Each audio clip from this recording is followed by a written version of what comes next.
الرحمن الرحیم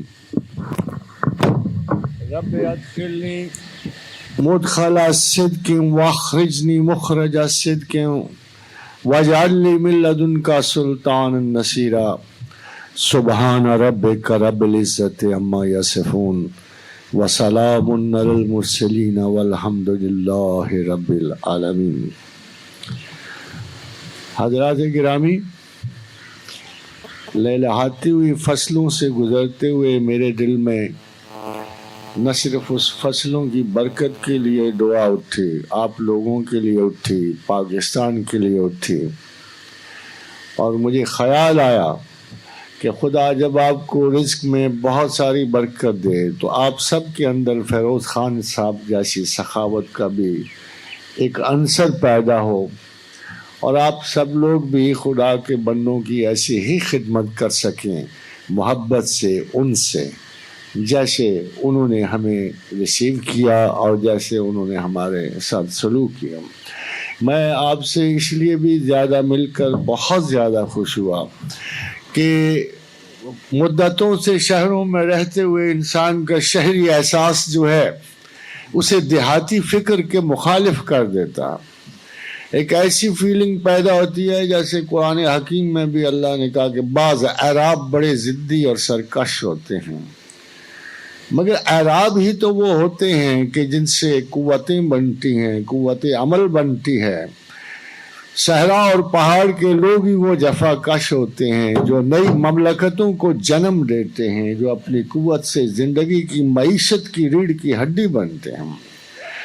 اگر وہ اعراب اور وہ دیہات کے لوگ اگر اپنے اندر وہ اصول اور وہ کرم پیدا کر لیں جو مذہب ان سے توقع رکھتا ہے، تو خدا کے فضل و کرم سے آج بھی اور کل بھی اس سرزمین خداداد پاکستان کو کبھی کوئی خطرہ محسوس نہیں ہوگا۔ حضرات گرامی، فکر اسلام کے دو مطلب ہو سکتے، ایک تو میں اسلام کی فکر کروں کہ اسلام میری وجہ سے پستی اور تنزل کا شکار تو نہیں کہیں، ایک میری وجہ سے اسلام کو عزت مل رہی ہے یا وہ توہین وقت کا شکار ہو رہا ہے۔ اقبال نے ایک دفعہ کہا تھا کہ آج تک مسلمان نے کبھی اسلام کی مدد نہیں کی، بلکہ جب بھی بلا و مصیبت کا وقت آیا ہے اسلام ہی مسلمانوں کی مدد کو آیا ہے۔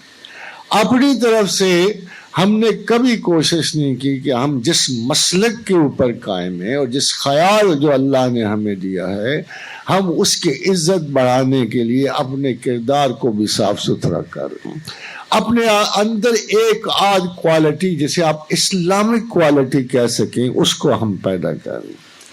اور حضرات گرامی، دوسری بات یہ ہے، فکر اسلام سے مراد یہ ہے کہ مغز اسلام کیا ہے، اسلام کس چیز کی تلقین اور ہدایت کر رہا ہے، اسلام میں آپ کیا چاہتے اور کیا خداوند کریم کی منشا اور مرضی کیا ہے۔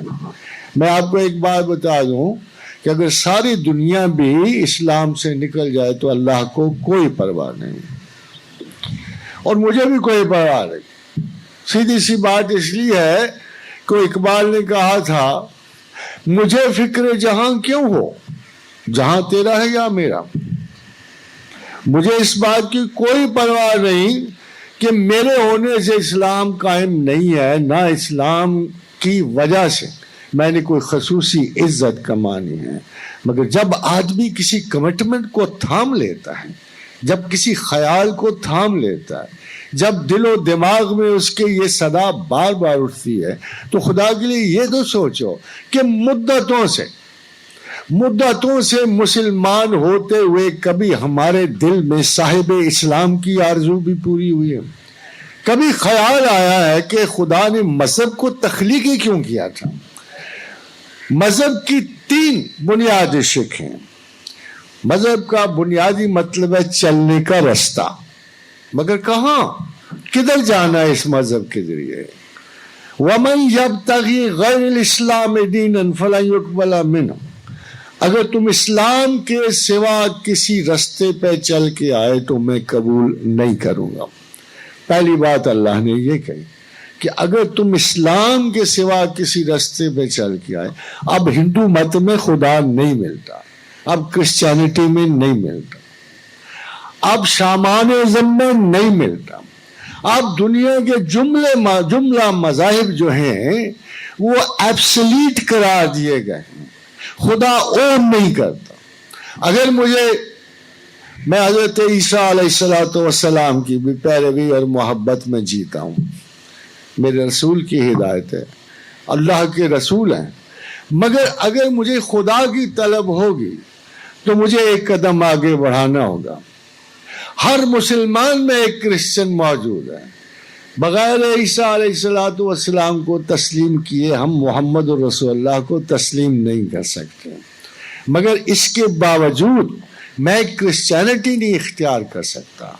میں مہاتما سدھارتھا بدھا کو بھی خدا کا انتہائی نیک بندہ سمجھتا ہوں، مگر اگر اسلام کی نسبت اعتدال دیکھی جائے تو سب سے قریب ترین اگر کوئی شخص بر صغیر میں آتا ہے تو وہ مہاتما بدھا ہیں۔ ان کے بھی 8 پرنسپلز بیلنس کے بالکل ویسے ہیں جو اسلام ٹیچ کرتا ہے۔ کیوں نہ ہو، آخر کتاب اللہ شروع سے لے کر آخر تک بے شمار پیغمبروں کو ایک ایک آیت کر کے ملتی رہی، مگر اب میں بدھ نہیں ہو سکتا۔ اب میری نجات کا سبب کسی پگوڈا سے نہیں ہے۔ اب میں ہندو اس لیے نہیں ہو سکتا کہ ہندوؤں کی بنیاد چاہے وحدانیت پر ہو، مگر خداوند کریم نے یہ رستے بین کر دیے ہیں۔ مجھے خدا چاہیے، مجھے مذہب نہیں چاہیے۔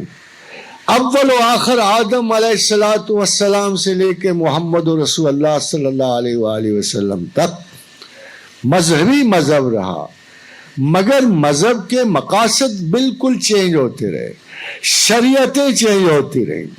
حضرت موسیٰ کی شریعت ڈیفرنٹ تھی، حضرت عیسیٰ علیہ السلام کی شریعت ساری داخلی تھی۔ ایک دفعہ گلہ کر کے انہوں نے کہا فلسطینیوں سے اور ان یہودی راہبوں سے کہ خدا تم پہ رحم کرے، تم ہاتھی نگل لیتے اور مچھر پہ فتویٰ لگا دیتے۔ شاید آج ہم بھی یہی کچھ کر رہے ہیں۔ ایک داخلی شریعت کا مالک نبی یہ کہتا ہے کہ جس نے ہمسائے پہ بری نظر ڈالی اس نے گویا گناہ کبیرہ کیا۔ ہم بہت کچھ کرنے کے باوجود بھی گناہ کبیرہ اسے نہیں سمجھتے۔ اسی طرح خداوند کریم نے بہت سارے مسائل میں، اب ایک وقت ایسا آ گیا تھا، اب سوچو تو صحیح، اللہ کیوں نہیں اون کرتا ان کتابوں کو؟ کیوں نہیں؟ ان کتابوں میں کوئی فرق تو نہیں ہے۔ خدا تو بار بار کہتا ہے کہ یہ میری ہی کتاب ہے، میرا ہی پیغام ہے، مگر میں اسے اون نہیں کرتا۔ میں اللہ سے پوچھنا پڑتا ہے کہ حضرت جب آپ خود ہی کلیم کر رہے ہو کہ بائبل بھی میری ہے، تالمود بھی میری ہے، نغمات سلیمان بھی میرے ہیں، نغمات داؤد بھی میرے ہیں، تو پھر ہم ان کو آپ کی کتابوں کی طرح کوٹ کیوں نہیں کر سکتے؟ کیا مسئلہ ہے؟ تو اللہ کا ارشاد یہ ہے کہ اصل میں بات یہ ہے کہ اگر تم ان کتابوں کی ریفرنس دے کے الہیات کو سمجھنے کی کوشش کرو گے تو تم کامیاب نہیں ہو سکتے۔ وجہ ثم یحرفونہ من بعد ما عقلوہ وہم یعلمون، تم نے ان میں سے کچھ نے ایسے کیا کہ کچھ حروف کتاب کے بدل دیے، کچھ حروف بدل دیے، وہ بڑے امپورٹنٹ حروف تھے جو بدل دیے، انکسار کے حروف تکبرات میں بدل دیے۔ جب اللہ نے کہا کہ حتۃ نغفر لکم خطایاکم وسنزید المحسنین، کہ یار گھٹنوں کے بل رینگتے ہوئے آگے بڑھو، تو انہوں نے حتہ کو ہنتا بنا دیا اور کہا جیسے بالین سے پھل نکلتا ہے، سورینوں کے بل سکتے ہوئے آگے چلو۔ اللہ کہتا ہے I can't own the words۔ Bible کے بارے میں بھی یہی ہے کہ 70 سال کے بعد ان کی کتاب مقدس مرتب ہوئی، جب حضرت یوحنا نے اسے کاغذوں پر لکھ کے دینا شروع کر دیا اور مسلسل مرتب ہوتی رہی۔ 9 ورشنز آف بائبل۔ سیکولرزم صرف اس لیے شروع ہوا یورپ میں کہ بائبل کی کوئی ورشن مکمل نہیں تھی. لوگوں نے اسے کتاب الہیات سمجھنے سے انکار کر دیا، اور بے شمار جو یہ اس کو ریلیجس ریفارمیشن کا وقت کہتے ہیں، کہ جب مذہب کی تنظیمیں نو شروع ہوئی یورپ میں، تو انہوں نے کلاسیفائڈ پر وہ جو بائبل ان کے پاس موجود تھی اسے تسلیم کرنے سے انکار کر دیا. حتیٰ کہ پوپ کو یہ مصیبت پڑ گئی کہ اس وقت 32 ورشن آف دی بائبل سے ان کو اکٹھا کر کے آج جو آپ کو کالی کتاب نظر آتی ہے انجیل مقدس کی، اس کو مرتب کرنا پڑا. ایسے عالم میں آپ خود کہو کہ خدا ان کتابوں سے اپنی ریفرنس نہیں دے سکتا تھا، اسی کا کلام تھا. کچھ کو پیسے کے لیے بیچ دیا گیا، کچھ کو ویسے لا علمی جانتے بوجھتے ہوئے اللہ کے بندوں نے بیچ دیا. تو اس نے پھر ایک وعدہ کیا مسلمانوں سے، تم بھی ایسے ہی کرو گے، تم بھی میری کتاب کے ساتھ ایسے کرے گی جیسے قوم یہود نے کیا. اس لیے میں اس کتاب کی حفاظت اب کسی انسان کے سپرد نہیں کر سکتا. ازمنائے قدیم سے لے کر آج تک قرآن کی حفاظت اب آپ کے سپرد نہیں ہے، میرے اور آپ کے سپرد نہیں ہے، اللہ کے سپرد ہے. اِنَّا نَحْنُ نَزَّلْنَا الذِّكْرَ وَإِنَّا لَهُ لَحَافِظُونَ. ہم نے ہی اس کتاب کو نازل فرمایا ہے، ہم ہی اس کی حفاظت کریں گے. حیرانی کی بات ہے کہ ایک دفعہ قرآن کی حفاظت کہاں سے ہو رہی ہے؟ پورے مسلمانوں کے پاس وہ اوریجنل نسخہ ہی نہیں ہے، وہ نسخہ نہیں ہے جہاں سے قرآن کی ابتدا ہوئی. قرآن کا ایک نسخہ ٹاپ کاپی میوزیم میں تھا.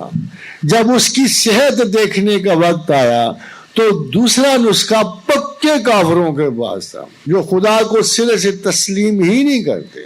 اس کو ہم تاشقند کا نسخہ کہتے ہیں، وہ رشا کے پاس تھا. اور یہ احساس ہوتا تھا اور خیال و گمان ہوتا تھا کہ پتہ نہیں کتنا تضاد نکلے گا. مسلمانوں کے اس کتاب کی بھی آخر کوئی نہ کوئی رسوائی نکلی آئے گی. تو بڑی کوششوں سے لفظ بلفظ حرف بحرف انہوں نے ملا کے دیکھا تو ٹاپ کاپی میوزیم کے نسخے میں اور تاشقند کے نسخے میں کوئی زیر زبر کا فرق نہیں ہوا. اس لیے کہ اِنَّا لَهُ لَحَافِظُونَ، ہم ہی اس کی حفاظت کرنے والے ہیں. اور اللہ نے ایسی خوبصورت حفاظت کی ہوئی ہے کہ وہ آج کل کے ان ناقص سیکولر مسلمانوں سے اور نفاق والے مسلمانوں کی دستبرد سے بچی ہوئی ہے کتاب. اب آپ اسمبلیوں میں چاہے جتنے مرضی فتوے دے لو، مگر آپ کی جب ریفرنس واپس ہوگی تو اسی کتاب کو ہوگی جس کی کتاب اللہ نے حفاظت جس کی خود کی ہوئی ہے.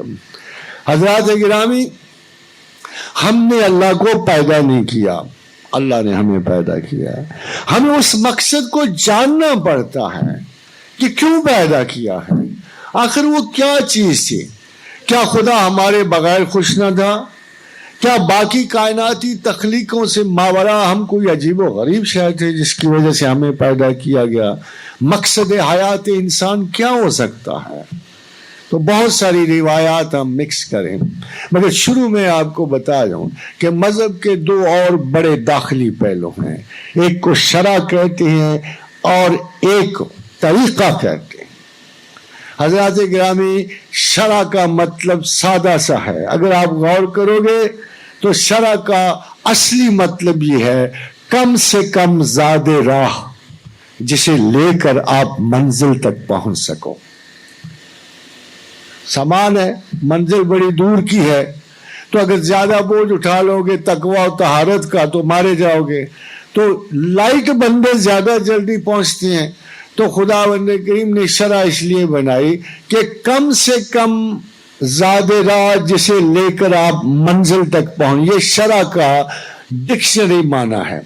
اصلی معنی ہے کہ خداوند کریم نے شرع اس لیے مرتب کی کہ وہ کم سے کم اعمال جن کو آپ درست قرار فرما کے جن کی تقلید کرتے ہوئے آپ اللہ کے پاس پہنچ سکو. کہ منزل پروردگار ہے. مسلمان کی منزل نہ شرع ہے نہ طریقہ ہے. اور طریقہ کسے کہتے ہیں؟ یہ دیکھیے ستون، یہ مین ستون. جب کسی بڑے ستون پہ خیمہ کھڑا ہو تو اس کو طریقہ کہتے ہیں.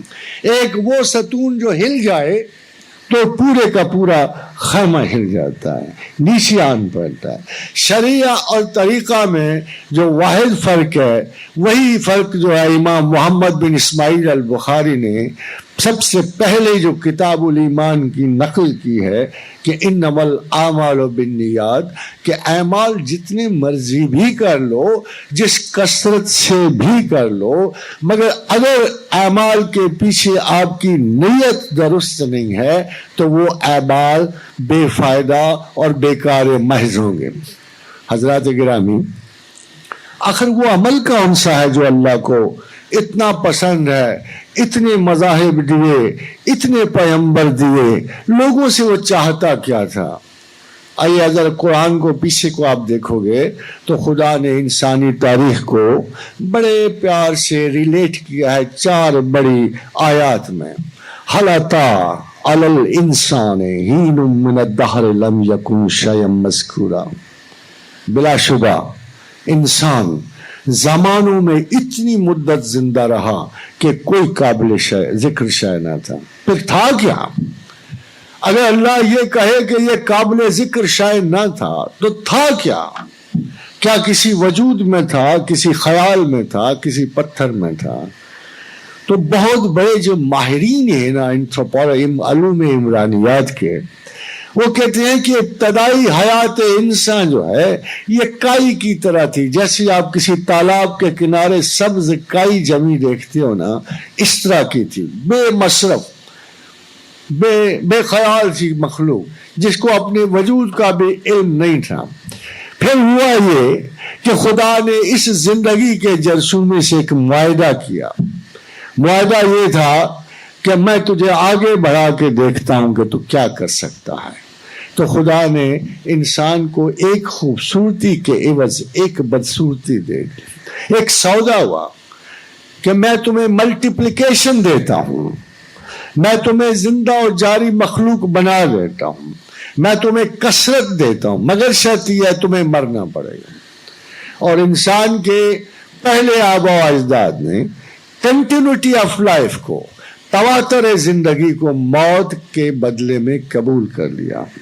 اور یہ حضرت حوا کی داستان سے بھی اور حضرت آدم کی داستان سے بھی روشن ہے کہ یہ سودا کم از کم 5.5 ارب سال پہلے ہوا. اور اس فیصلے میں اب ایک بڑا سوال اٹھتا ہے کہ آدم تو جنت میں تھے، زمین پہ کہاں سے آئے؟ مگر حضرات گرامی آپ خود غور کرو، ایک جنت میں ایک روح جو ایک خوشبو کی طرح ہے، اس کا وجود کوئی نہیں ہے. اگر اللہ اسے یہ حکم دے قُلْنَا حَبَلْتُ بَعْضُكُمْ لِبَعْضٍ عُدُوٌّ وَلَكُمْ فِي الْأَرْضِ مُسْتَقَرٌّ وَمَتَاعٌ إِلَىٰ حِينٍ، اگر تم نے زمین پہ جانا ہے تو روح جائے گی کہاں، ٹھہرے گی کہاں؟ تو حکمت عالیہ سے بعید تھا کہ اس کے لیے کوئی وجود زمین پہ تیار نہ کرتا. تو خداوند کریم نے اس آیت میں اشارہ کیا ہے اس وجود کی طرف کہ هل أتى على الإنسان حين من الدهر لم يكن شيئا مذكورا. تم کوئی قابل ذکر شے نہ تھے جب تم ہوئے تھے. زندگی کے پہلے سال میں کوئی زندگی، کوئی جان کسی قسم کا نہ تھا. پھر ہم نے چاہا، پہلے یہ سنگل سیل تھا، اس کی تو زوجہ ہی کوئی نہیں تھی، ڈبل سیل بھی نہیں تھا. اِنَّا خَلَقْنَا الْإِنسَانَ مِن نُطْفَةٍ أَمْشَاجٍ. پھر وہ دوسری منزل آئی جب انسان کا نطفہ مخلوط کر دیا گیا، دوڑا کر دی. حضرات گرامی، اگر میں آپ کو مثال دوں تو آج ہر روز اس پہلے سنگل سیل کی وجہ سے بیمار پڑے ہوتے ہیں، اس سیل کی وجہ سے وہ ابھی بھی موجود ہے. اللہ نے ایسے ثبوت ابتدائی حیات کے دیے ہوئے ہیں کہ آج بھی انسان میں وہ موجود ہیں. یہ جو ڈائریا جس سیل سے آپ کو ہوتا ہے نا، یہ مستقل ہوتا ہے، جسے آپ ایمبیبیوسس کہتے ہو. اس کی وجہ وہ سنگل سیل ہے جس کا جوڑا کوئی نہیں، جو اپنے اندر ہی تقسیم ہوتا ہے. امیبا پروٹیوس جو ہے یہ آپ کے اندر موجود ہوتا ہے.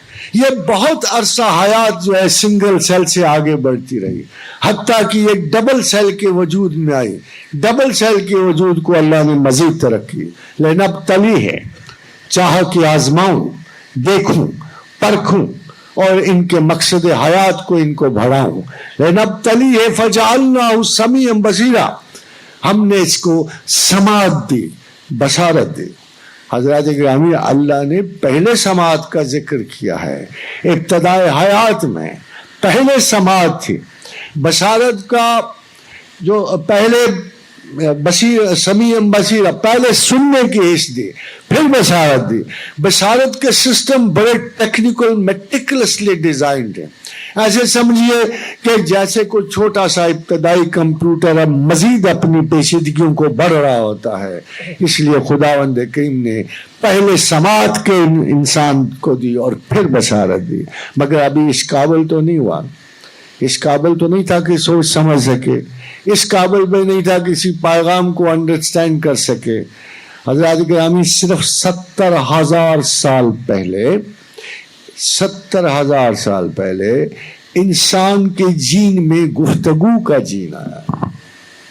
70,000 سال پہلے انسان کی پوری آبائی نسلوں میں کوئی کسی قسم کی گفتگو کا جین ہی نہیں تھا، ان میں یہ ملکہ ہی نہیں تھا کہ وہ بول سکتے۔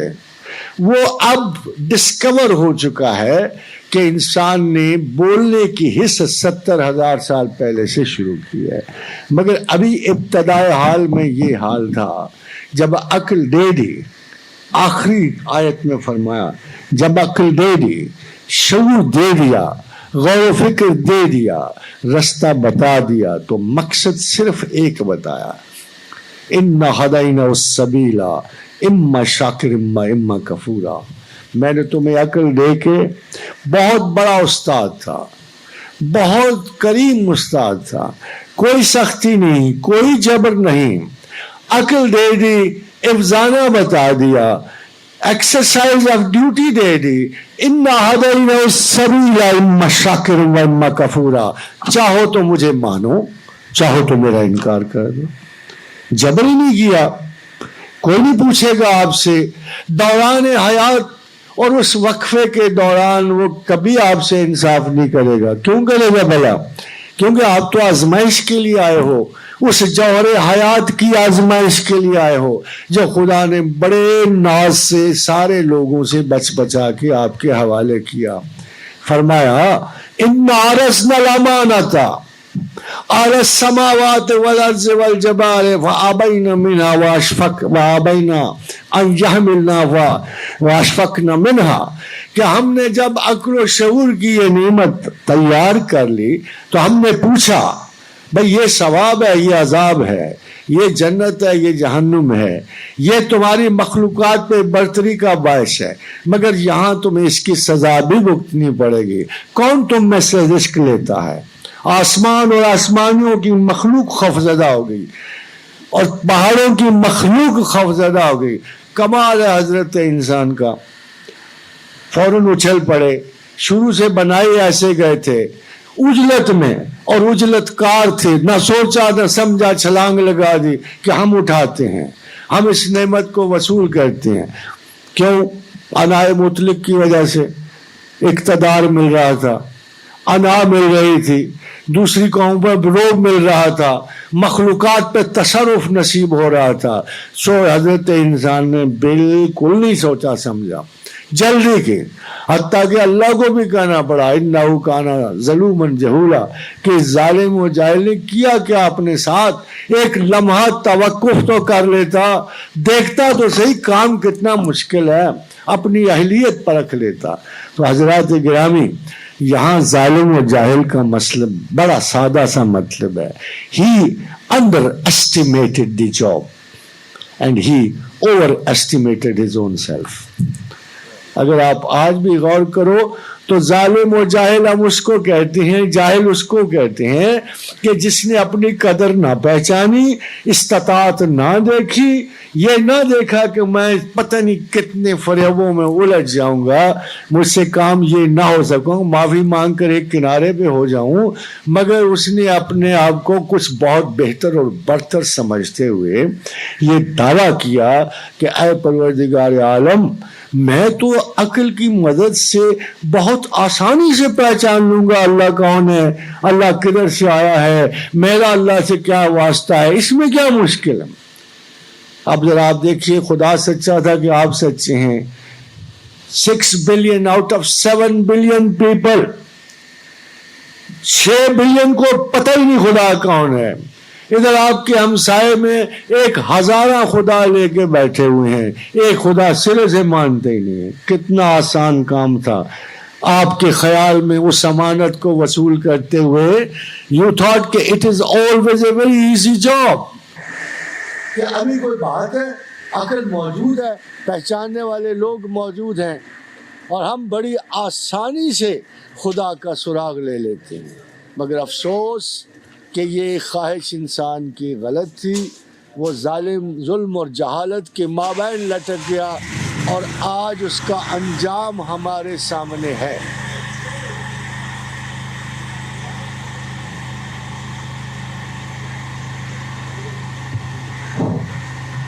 حضرات گرامی، ایک بہت امپورٹنٹ مسئلہ یہ تھا کہ آخر اللہ تعالیٰ نے کیا اپنے خوف و وحشت کے لیے، تقویٰ کے لیے، ہمارے بڑے بڑے دعووں کے لیے ہمیں تخلیق کیا ہے، یا کوئی ایسا طریقہ تھا؟ اللہ کی ذمہ داری ہم پہ کیا ہے اور ہماری ذمہ داری اللہ پہ کیا ہے؟ ایک دفعہ رسول اللہ صلی اللہ علیہ وسلم سے اللہ کے رسول نے فرمایا کہ لوگوں، اللہ کا تم پر ایک حق ہے اور تمہارا بھی ایک اللہ پہ حق ہے۔ تو صاحب رسول نے عرض کی، یا رسول اللہ، ہمارا بھی کوئی حق ہے، ہم اللہ پہ کوئی حق رکھتے ہیں؟ فرمایا ہاں، اگر تم خدا کی اس طرح عبادت کرو کہ اس میں کسی قدر مشترک کو شامل نہ کرو، اسے لا شریک مانو، تو تم نے خدا کی عبادت کا حق ادا کر دیا۔ اور پھر اتنے اچھے رسوخ، اتنی اچھی علمی شناخت سے اور اتنے خلوص سے خدا ماننے کا حق تمہارا یہ ہے کہ اللہ پھر تم کسی قسم کی تکلیف اور عذاب سے آشنا نہ کریں۔ یہ ہمارا حق ہے کہ ہم اگر واقعی اسے صحیح معنوں میں خدا مانتے ہیں، اللہ ایک تصوراتی مخلوق کی طرح ہمارے درمیان نہیں ہونا چاہیے۔ اگر آپ مانتے ہو تو کسی سچے رب کو مانو۔ وہ رب کون سا ہے جو نہ ہمیں جھوٹ بولنے سے روکتا ہے، نہ کسی برے اچھے کام سے روکتا ہے، نہ ہمیں کسی برادری کے کسب سے روکتا ہے۔ میں حیران ہوں کہ ہم تھرو آؤٹ اللہ کا نام لیتے لیتے لیتے بالآخر جب آخری نٹ شیل نکلتا ہے تو اللہ ہر کام سے نکل گیا ہوتا ہے، اور ہمارے اپنے رسم و رواج غالب ہوتے ہیں۔ یہ یاد رکھیے کہ خدا نے آپ کو اپنے لیے پیدا کیا ہے، اپنی شناخت کے لیے پیدا کیا ہے۔ اب اپروچ کی غلطی دیکھو، جب آپ ٹھیکیداری دیتے ہو نا تو یہ سمجھو کہ آپ نے آدھا سرمایہ برباد کر دیا۔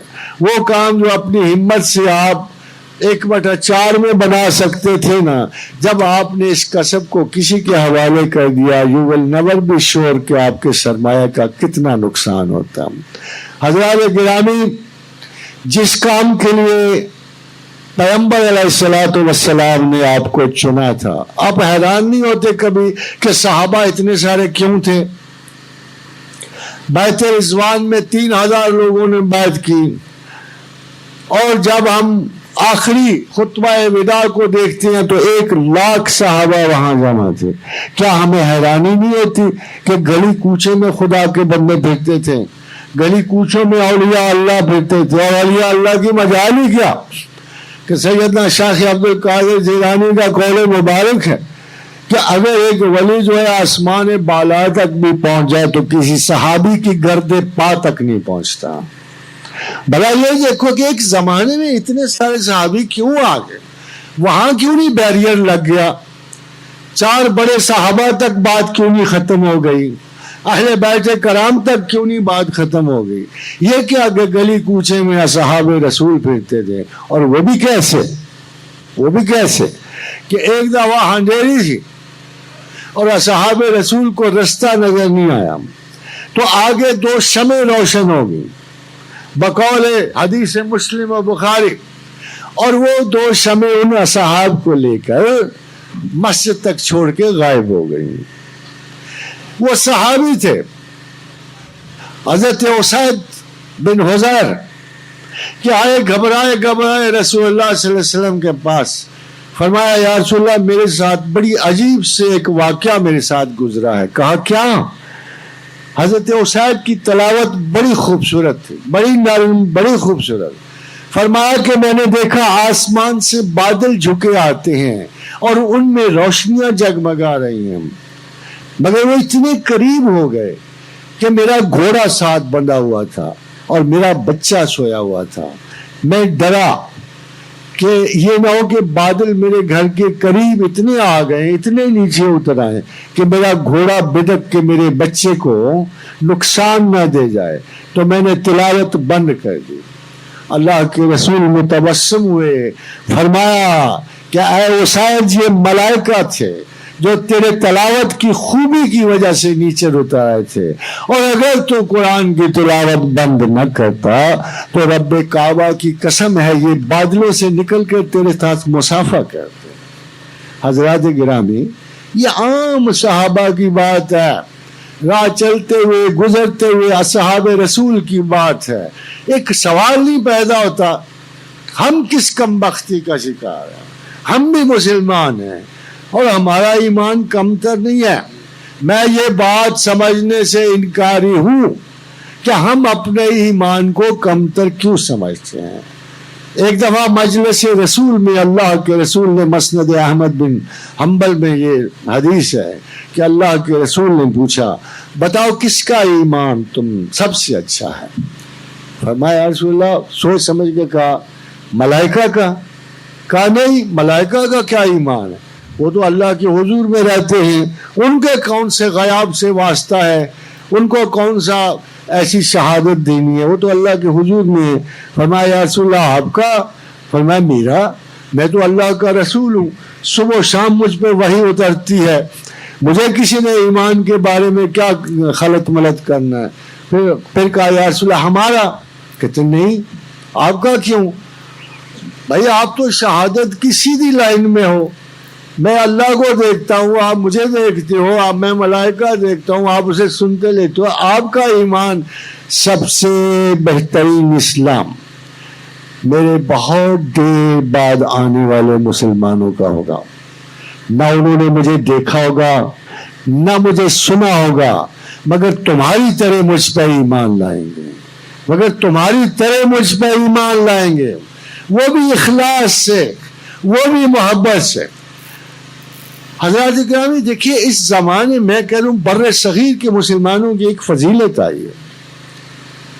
کبھی حدیث آئی کہ ہند سے مجھے خوشبو آتی ہے، کبھی حضرت نعیم بن حماد کی حدیث ہے اور حمادی میں کہ اہل ہند کے مسلمان پہلے اہل کفر ہند سے جنگ کریں گے، انہیں شکست دیں گے اور ان کے عمرا اور رؤسا کو گرفتار کریں گے، پھر شام میں مریم کے بیٹے کا ساتھ دیں گے۔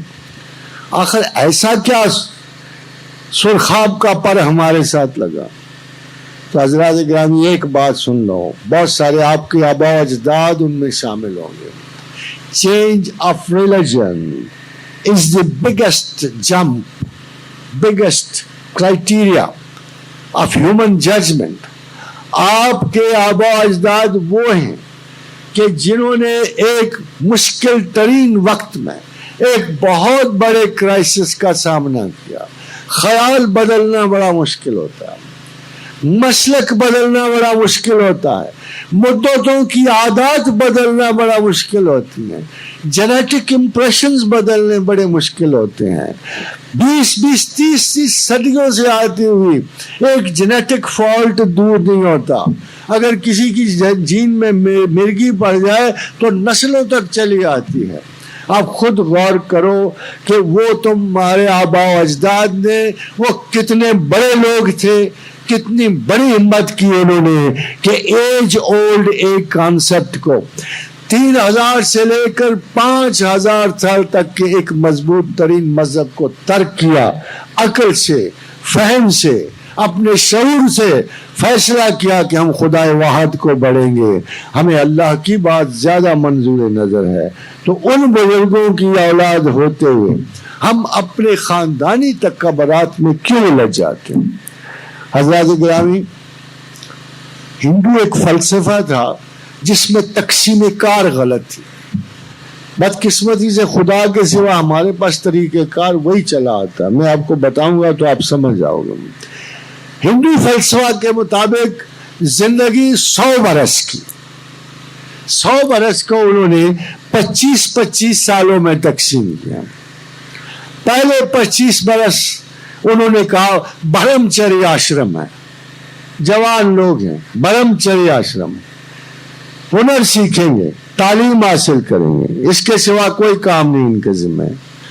دوسرا 25 برس کا دور شروع ہوا گھرست آشرم، نوکری کریں گے، بیویاں رکھیں گے، بچے پالیں گے، مگر اس کے سوا کچھ نہیں۔ تیسرا 25 برس کا گھرب آشرم، طاقت کا حصول، سیاست کا، رانا صاحب گھرب آشرم ہے، یہ طاقت کا حصول، سیاست کے حصول، عقل مندی کے حصول، کمانڈ کی ڈیلیوری، یہ گھرب آشرم۔ مگر 75 سال کے جب ہو جائیں گے تو پھر اصولاً آپ کو ترک دنیا کرنا چاہیے۔ ترک دنیا کرنے کے بعد گوشہ نشین ہو جاؤ، ایک طرف ہو جاؤ، زندگی کو چھوڑ دو، بس اللہ اللہ کرو۔ اس کا نام انہوں نے رکھا رشی منی آشرم، کہ یہ صوفیاء کا آشرم۔ مگر حضرات آج کوئی 100 برس کو پہنچے گا تو آشرم پورے ہوں گے نا۔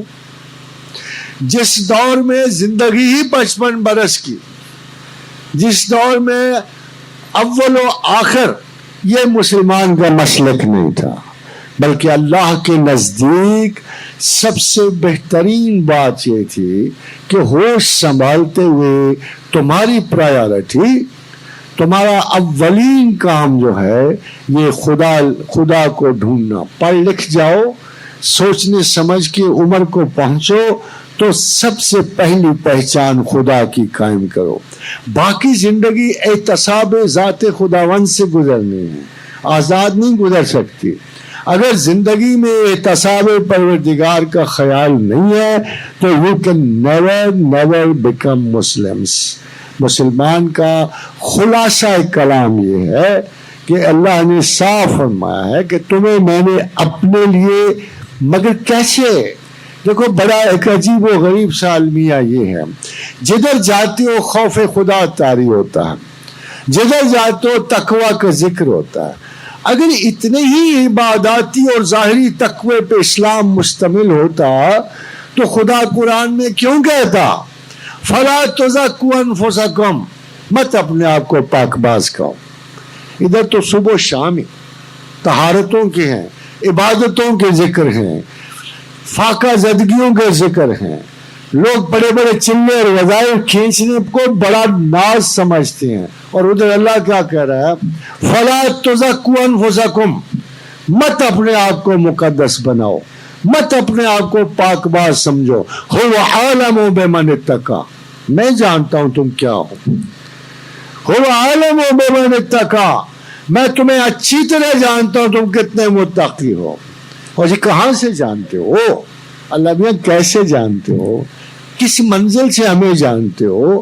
تو خدا بڑے مزے کی بات ہے، جیسے کوئی دو دوست لڑ رہے ہو نا، ایک دوست ذرا روب شوب گانٹھے بڑا ہو جائے افسر، تو دوسرا جو اس کا کہتا ہے یار میں تجھے اس وقت سے جانتا ہوں جب تم نالیوں پہ بیٹھا کرتے تھے گاؤں میں، تم میرے ساتھ کیا روب جاڑنے کی کوشش کرو۔ یعنی وہاں سے انسان کو جاننے والا ہوگا، ایک دوست ہوتا ہے۔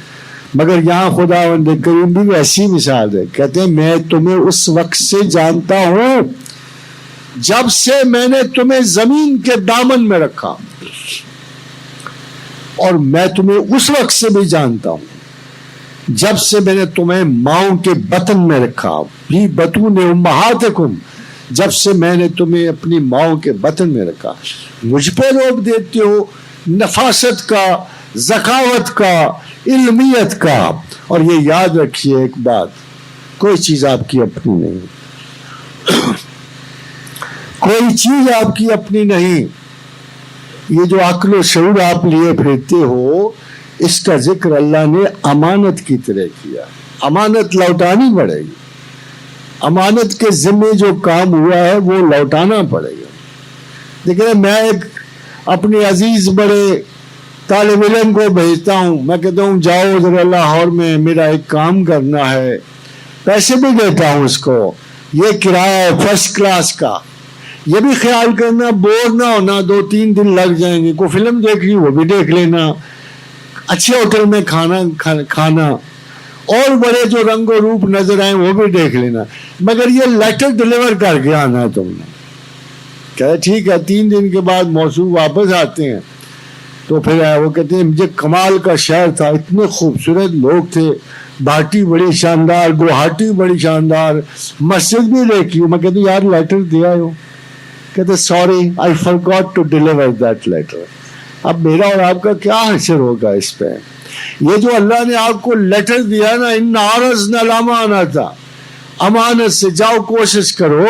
اس امانت کا جواب دنیا میں نہیں لے گا. وقفہ ذرا طویل کر دیا اس نے، زمین سے گزر کیا ہو، میں کھڑا ہوں. آپ کو ہوتا ہے قبر میں سوال و جواب کی نفی اور اثبات خود خدا کرتا ہے. کہتا ہے وہ جو گیٹ وے آف گیلیکسیز بنا ہوا ہے نا، بہت بڑی بڑی گیلیکسیز آگے نکلتی ہیں. ایک طرف جنت ہے جو 7 آسمانوں اور زمینوں کی لمبائی سے بھی بڑی ہے، ایک طرف دوزخ ہے جس کی انتہا بڑی بڑے گیلیکسی. آپ کا سٹار تو بڑا چھوٹا سا، بڑا معمولی سا، آگے انتہائی مسافرت ہے، آگے خود خدا کھڑا ہے. کہتا ہے میرے بندے بتا تو صحیح من ربوں کا. ملائکہ پوچھتے ہیں. کہتا ہے سنا تو تھا، لوگ کہتے تھے کوئی خدا ہے، بٹ پریکٹیکلی میں اس کی طرف چلا نہیں ہوں. پریکٹیکلی میں نے اس کی کوئی بات مانی ہو تو مجھے پتا ہو نا خدا کون ہے، اس لیے تھا صحیح وہ کوئی. تو خدا کہتا ہے خود میرے بندے نے جھوٹ کہا. He never bothered about me.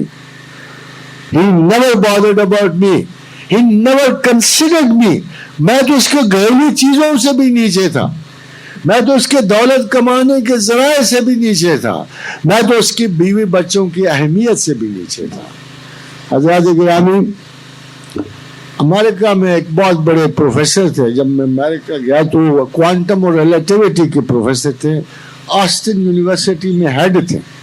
تو ایسے ہی چلتے پھرتے انہوں نے کہیں میرا سنا تو عذرائے تلطف تشریف لائے اور کہا، تو انہوں نے انگریزی میں مجھے کہا کہ how is it that you know God. کچھ طنز بھی تھا، کچھ تماشا بھی تھا. How is it that you know God? I have also served God for 14 years I never found him. تو انہوں نے مجھے کہا کہ یہ کیا ہے پروفیسر صاحب، لوگ کہتے ہیں آپ خدا کو جانتے ہیں، میں نے 14 سال لگائے ہیں اس ریسرچ میں، مجھے تو خدا کہیں نہیں ملا. تو میں نے کہا professor it's a dire mistake on your part. God is not a byproduct of mathematical researches.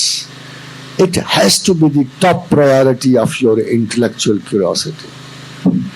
تو میں اس کا یار تم پرائم منسٹر کو پی این کی سٹیج پہ بیٹھانا چاہتے ہو، تم چاہتے ہو کریئر کی فکر کر لو، زندگی کی فکر کر لو، ایک آدھ یعنی حسینہ عالم کی فکر کر لو، اپنے جاب اور سٹیٹس کی فکر کر لو، میتھمیٹکس کی ریسرچ کر لو، تمہارا خیال کے بیچ میں سے خدا نکل آئے گا. اس طرح خدا نہیں ملتا. اور بخدا اگر آپ کی اپروچ صحیح ہو جائے تو سالوں میں نہیں، دنوں میں نہیں، پل میں بھی خدا مل سکتا ہے. اپروچ کی غلطی کی وجہ سے ہم محروم ہیں. اپروچ میں کیا غلطی ہے؟ خوف، وحشت. ایسے لگتا ہے کہ مذہب ایک دہشت گرد بن گیا ہے جس کا کام کمزوروں کو ڈرانا ہے، خوف زدہ کرنا ہے. اللہ مارے گا، اللہ جہنم میں ڈال دے گا، اللہ یہ کر. بھائی سنو تو یہ قرآن حکیم میں ذرا آپ پڑھ کے دیکھنا، تھوڑا سا غور سے پڑھ کے دیکھنا کہ اہل مکہ کے حق میں کتنی وعید آئی ہے. سارا قرآن میں اگر کوئی عذاب کی آیات اتری ہیں تو اہل مکہ کے حق میں اتری ہیں. سزا اور اہل مکہ کو سنائی جا رہی ہے، ان کی بربادی کے داستانیں ہیں. ایسے لگتا ہے کہ مکہ والوں سے ایک پرندہ بھی عذاب خداوند سے بچ کے نہیں نکلے گا. ہوا کیا؟ لا تثریب لک الیوم، اے لوگو آج تم پر کسی قسم کی کوئی زیادتی نہیں ہوگی، جاؤ تم سارے بخشے گئے ہو. ایک اعتراف کلمہ پروردگار سے تم سارے بخشے گئے ہو، تم سب کو نجات ملی، سوائے 14 لوگوں اور 4 علیحدہ.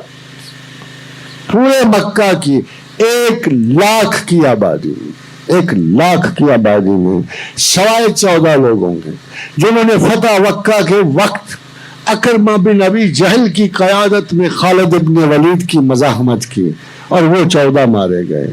اور وہ 4 جن کے بارے میں اللہ کا حکم تھا، جن میں حکیم بن حزام بھی تھا، کہ ان کو اگر پردے کی چادروں سے بھی لٹکے ہوئے، کعبہ کی چادروں سے بھی لٹکے ہوئے پاؤ تو ان کو قتل کرے. ان میں سے بھی 3 بعد میں معاف ہو گئے. یہ حالت تھا اس شہر کا. عالم یہ تھا جس پہ مسلسل قرآن کی عذاب کی آیات اتری. بڑا عجیب و غریب انداز ہے پروردگار کا. یونس بن متی جب فارغ ہوئے، عذاب سے نکل کے آئے، وَإِذْ ذَهَبَ مُغَاضِبًا فَظَنَّ أَن لَّن نَّقْدِرَ فَنَادَىٰ فِي الظُّلُمَاتِ أَن لَّا إِلَٰهَ إِلَّا أَنتَ سُبْحَانَكَ إِنِّي كُنتُ مِنَ الظَّالِمِينَ. ایک تو ہمارے لیے سوغات لے آئے، لا الہ الا انت سبحانک انی کنت من الظالمین کی. دوسرے کی بیل، کدو کی بیل نے ان پہ سایہ کیا. جسم گل چکا تھا، 3 سے لے کے 7 راتیں وہ مچھلی کے پیٹ میں رہے تھے، بدن گل سڑ چکا تھا. کدو کی بیل کے پتوں نے ان کے سایہ کیا ہوا تھا. تھوڑی نرمی ہوئی، آرام آیا تو اللہ نے کدو کی بیل سکھا دی. تو حضرت یونس نے گلہ کیا کہ ہے پروردگار، یہ کیا اتنی چھوٹی سی چیز جس سے میرے بدن کو تھوڑا سا سکھ مل رہا تھا، تو نے اسے سکھا دیا. اس نے کہا یونس اس بیل کی وجہ سے تو آزردہ ہے، میں نے 1 لاکھ کا شہر آباد کیا تھا. تیرا خیال ہے مجھے دکھ نہ ہوتا اگر میں ان کو برباد کر دیتا؟ اگر تو مجھ سے ناراض ہوا تو اسی لیے ہوا نا کہ میں نے اس شہر پہ عذاب کیوں نہیں اتارا، صاحبان اوپر آ کے رک کیوں گیا. تو اے یونس غور تو کر، ایک چھوٹی سی بیل کے لیے تیرا کتنا دل دکھا ہے. اور میں نے جو 1000 لوگوں کا، 1 لاکھ لوگوں کا شہر آباد کیا تھا، ان کو برباد کرتے ہوئے مجھے دکھ نہیں ہوتا. تو حضرات گرامی، یہ اپروچ غلط ہے. خدا کی اپروچ صرف محبت سے ممکن، صرف محبت سے ممکن. ایک آدمی بہت ڈر رہے تھے، ولی اللہ تھے، ڈرتے ڈرتے آخر مر گئے. مر کے جب حضور خداوند کسی دوسرے ولی نے پوچھا کہ بھائی صاحب بنی کیا؟ کیا لگے اللہ نے کہا تھا یار تجھے ساری میری صفات میں خوف کی آیات یاد تھی، اور تم ڈرتے ہو نا، ادھر سے ڈرتے ہو ادھر بھی ڈرتے رہو. یہ تمہیں باقی کیوں نہیں چیزیں یاد آئیں؟ میری محبت کیوں نہیں یاد آئی؟ میرا ولی کیوں نہیں یاد آیا؟ میرا ودود کیوں نہیں یاد آیا؟ رحمان و رحیم و کریم کیوں نہیں یاد آیا؟ میری مغفرت کیوں نہیں یاد آئی؟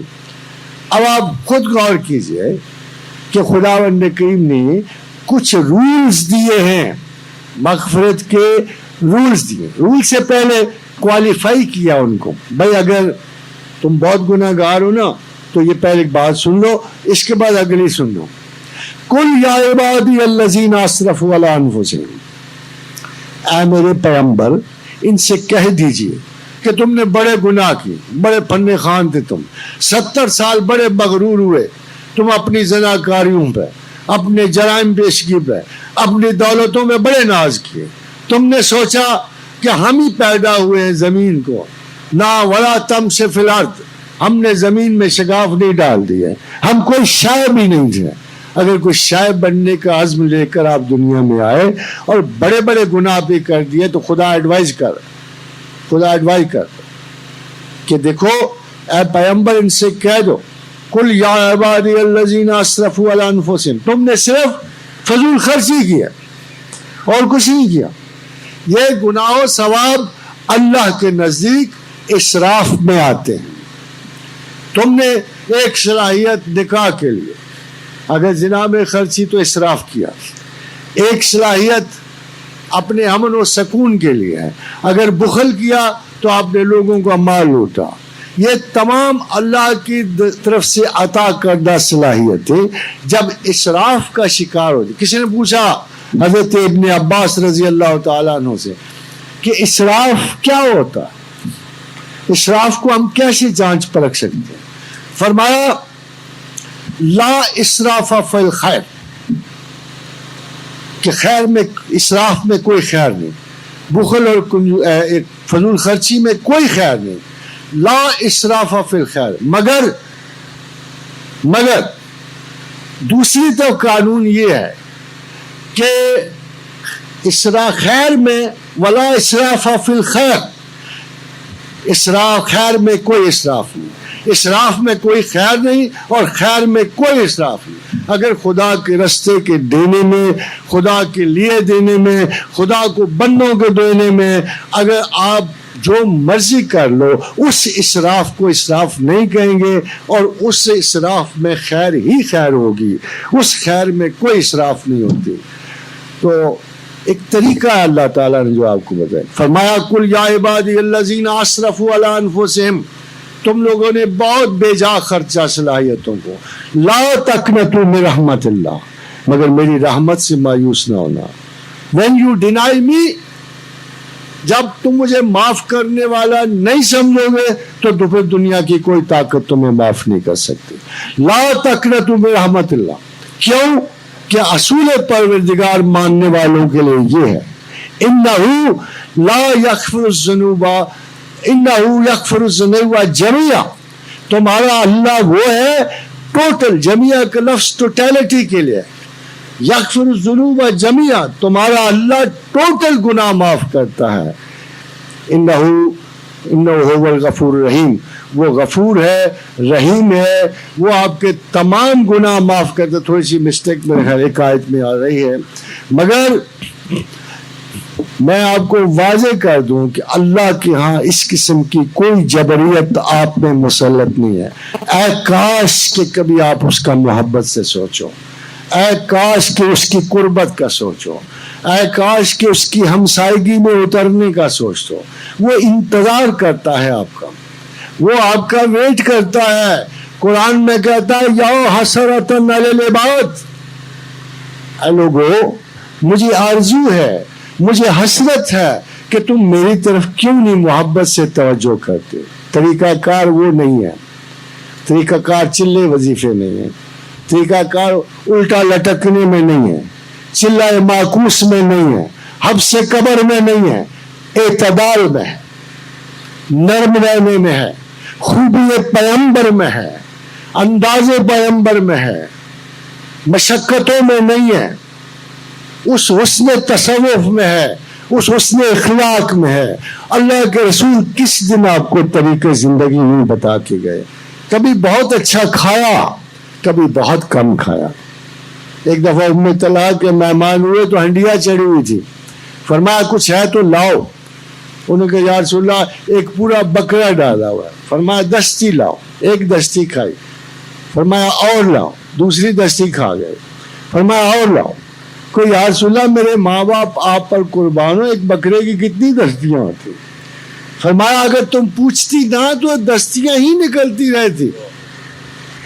حضرات گرامی کھایا، خوب کھایا، کبھی فاقہ کیا، کبھی بہت خوبصورت یمنی کپڑا پہنا، اور کبھی ان کے لباس کی قیمت شاید درہم سے زیادہ نہ ہو، کبھی شاہ سواری کے فن دکھائے، کبھی میدان جنگ میں گئے. وہ کون سی اب نارمل چیز ہے جو آپ رسول میں پاتے ہو؟ وہ کیا ایسی چیز ہے جو رسول اللہ صلی اللہ علیہ وسلم کی مطابقت میں آپ نہیں کر سکتے ہو؟ کیا آپ اچھا جوتا نہیں پہن سکتے ہو؟ کیا اچھا لباس نہیں پہن سکتے ہو؟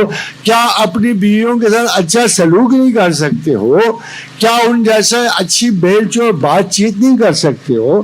اللہ کے رسول نے ہر طریقے زندگی میں آپ کو اعتدال کی ایک صورت بخشی ہے. نرم رہو. خدا کے رسول نے فرمایا کہ دیکھو خدا سختی سے نہیں دیتا. مذہب میں کوئی سختی نہیں، مذہب میں کوئی جبر نہیں. خدا سختی سے نہیں دیتا، خدا نرمی سے دیتا ہے، محبت سے دیتا ہے. اور سن لو، فرمایا رسول اللہ نے کہ خدا نرمی سے دیتا ہے. حضرات گرامی، طریقہ کار بڑا سمپل بتایا. آخری بات ہے، مجھے پتہ ہے کہ انسان کا معدہ اس کے سر پہ سوار ہو جاتا ہے، اور یہ ضروری بھی ہے کہ ایک پکا پکایا خوبصورت کھانا ہمارا منتظر بھی ہے، خاص طور پر اس وقت جب کہ اللہ کے رسول کی، اور یہ حدیث قدسی ہے کہ اللہ کو دو عادتیں ہی بڑی اچھی لگتی ہیں. ایک حسن کلام، کہ شائستہ کلام کرو، اور ایک اچھا کھانا کھلاؤ. اور آج کی ساری دعوت کا ثواب حضرت فیروز کو پہنچے.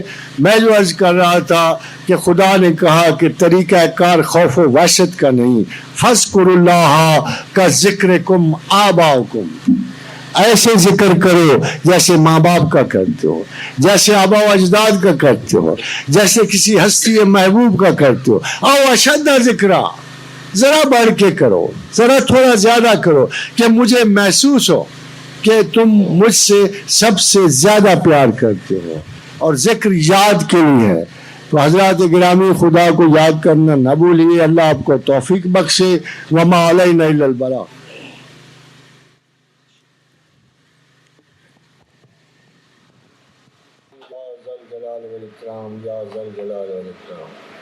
لا الہ الا انت سبحانک انی کنت من الظالمین. اللهم انا اسالک بانک انت اللہ الاحد الصمد الذی لم یلد ولم یولد ولم یکن له کفوا احد. اللهم انا اسالک بان لک الحمد لا الہ الا انت وحدک لا شریک لک الحنان المنان بدیع السماوات والارض یا ذا الجلال والاکرام. وإلہکم الہ واحد لا الہ الا هو الرحمن الرحیم. اللہ لا الہ الا هو الحی القیوم. الف لام میم اللہ لا الہ الا هو الحی القیوم. اللہ اللہ اللہ لا الہ الا هو رب العرش العظیم. دعا مانگ لیجیے.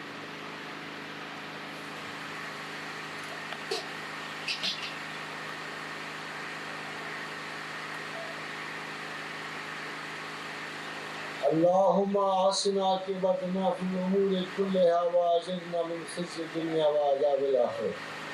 اللهم اعنا على ذكرك وشكرك وحسن عبادتك. اللهم انا اسالك العفو والعافيه. اللهم انا اعوذ بك من البرص والجنون والجذام والسيء الاسقام. اللهم اجعل اوسع رزقك علي عند كبر سني وانقطاع عمري. اللهم انا اسالك من فضلك ورحمتك فانه لا يملكها الا انت. اللهم رب النبي محمد اغفر لي ذنبي واجعل غيظ قلبي واجرني من ذلات الفتن ما يشتهى.